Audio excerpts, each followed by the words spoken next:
guys don't know, apparently I had taken a nap the last day we were in Philly, and apparently there was this big Ring of Honor at the volleyball courts where people shared about each other and cried about it. Oh, Great. yeah. And, I had the runs on that day. To go to dinner, and I just shoot a little bit, and I see a big crowd, but I thought it was Philly too for sure.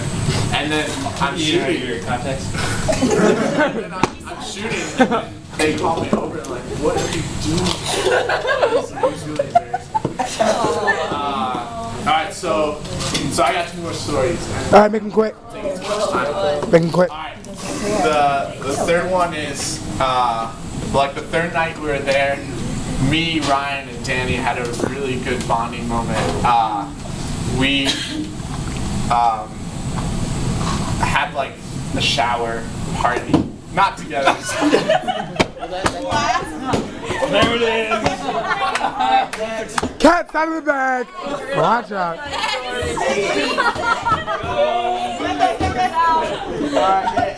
You're done.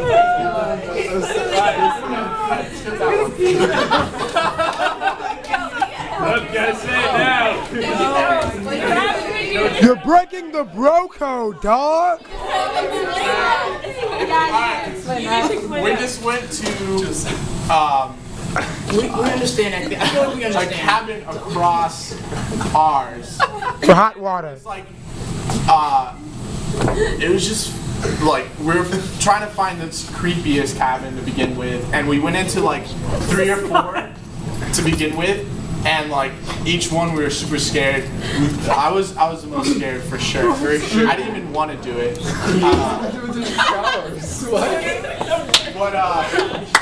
Alright, I'm so mad that I even started this story. Good story.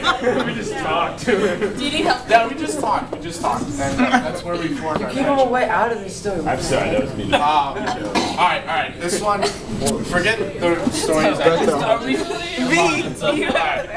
This is my last one, and I won't talk the rest of it. Alright, so poetry night means a lot to all of us. For Ross and Maria, you don't know, but look, our first 2 weeks on camp, we were doing poetry night a lot, where brothers would just write poetry, what they felt throughout the day, and at night we'd recite it together, and then we'd pray. And basically Danny started it, and it was just this thing that was easy and wasn't forced, and we all enjoyed it and looked forward to it. And I think poetry night served many different functions for different guys, but I think, me and Danny have talked about this, that I think poetry night initiated our friendship, and ultimately a really close friendship that now we look back like where we are in our friendship, but we go back to poetry night because the only poem I wrote all those 2 weeks, I only wrote one. And it was about prayer, and it was about my relationship with God. And right after, Danny came up and he was like, I really appreciate your poem. Can we pray together every night? Because I really want to learn from you. And that was really impactful. So, you know, from there we prayed together pretty much as we possibly could, and our friendship has only grown more and more. And I definitely feel like I got a best friend out of AmeriCorps. So that deep story will save all the weird, awkward ones.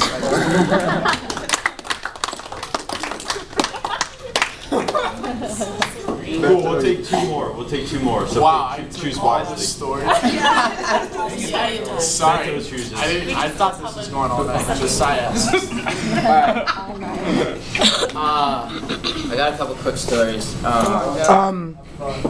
First one, I think. All right, am I gonna go up front? I'm sure y'all have heard this story so far, but so our camp was an interesting time for my cabin. Me and Charlie were counselors together, and one day I walk into the cabin and I was like, dang, it smells terrible in this cabin. And I walked to the bathroom, and I looked left to the toilets, and like they're usually clogged, but neither of them are clogged today. I looked right to the showers, and there's poop all in the shower, and it's just everywhere. It smells terrible, and I'm just like, what the world? Is that like a post-traumatic stress moment? We take out each one of our campers and we like interrogate them. Did you poop in the shower? None of them will confess to it. There's poop in the shower. We leave it there for like 2.5 days. I wasn't touching it. What the? Tartar sauce? Plastic bag. There was 2 showers, okay? One of them didn't have poop in it. The other one did, but a bunch of the campers in the showers in the poopy showers.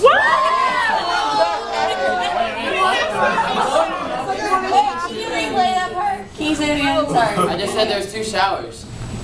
And me and Charlie usually took the clean shower. Usually.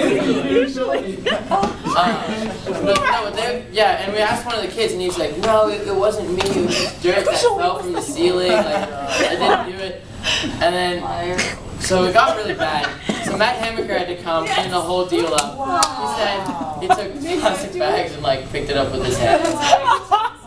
Afterwards, he spent an hour just by himself in the upper field kicking a soccer ball around because he couldn't deal with anybody. He was really grumpy at dinner that night. So, yeah, that was a fun time.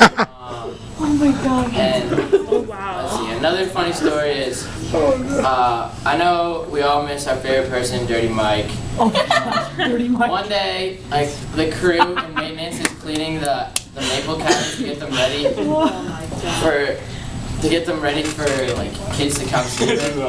And we walk into like the first one, which is like the haunted one, and it's dirty everywhere, like absolutely completely dirty. And we start sweeping it out. And there's like 1 front room and 2 rooms on the side. And we clean out the front room, start mopping it. We go to this room, we clean it out, mop it, and we go to this room. And Dirty Mike has been, like, he's on our crew, and we haven't seen him all day. And we're like, where is this kid? And we look to the right, and he's fast asleep on this bed by himself with just music blasting, like playing, like, and we're just like, what the heck, Dirty Mike? And he wakes up, he's like, oh, sorry. Walks away. And like, doesn't even help us. That's Dirty Mike. Michael. He just pops up in random places. Yes.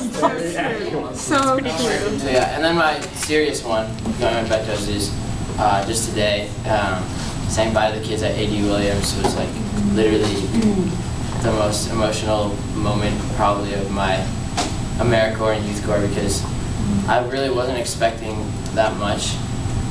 When like everyone was saying, when the other AmeriCorps members left, the other people that we weren't with, nobody really like had said goodbye to them. I didn't even know that they left. And then when we said goodbye, I was like, all right, it's gonna be